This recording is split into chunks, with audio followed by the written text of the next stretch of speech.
மோடியும் அமித்ஷாவும் எத்தனை முறை தமிழ்நாடு வந்தாலும் அவர்களால் எந்த காலத்திலும் எதிர்க்கட்சியாக கூட வர முடியாது என கூறியுள்ள திமுக எம்பி ஆர் ராசா தமிழ்நாட்டில் பாஜக ஆட்சி அமையாமல் இருப்பதற்கு திராவிடத்தை உள்ளடக்கிய செம்மொழி தமிழ்தான் காரணம் என தெரிவித்துள்ளார்.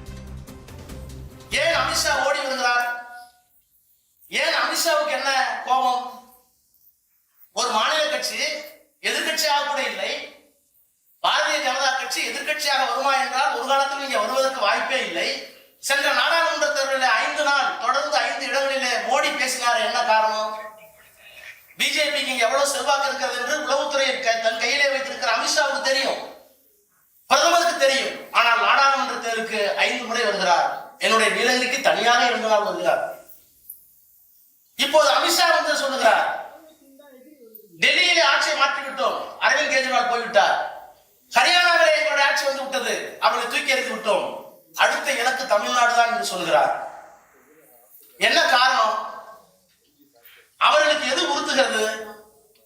அவருடைய படையெடுப்பு எல்லா வடமாநிலங்களையும் செல்லுபடியாகிறது. ஆனால் தமிழ்நாட்டிலே அவர்களால் கால் முடியவில்லை. என்ன காரணம் என்றால் இந்த செம்மொழி தான் காரணம். இந்த செம்மொழியை உள்ளடக்கிய திராவிடம் தான் காரணம்.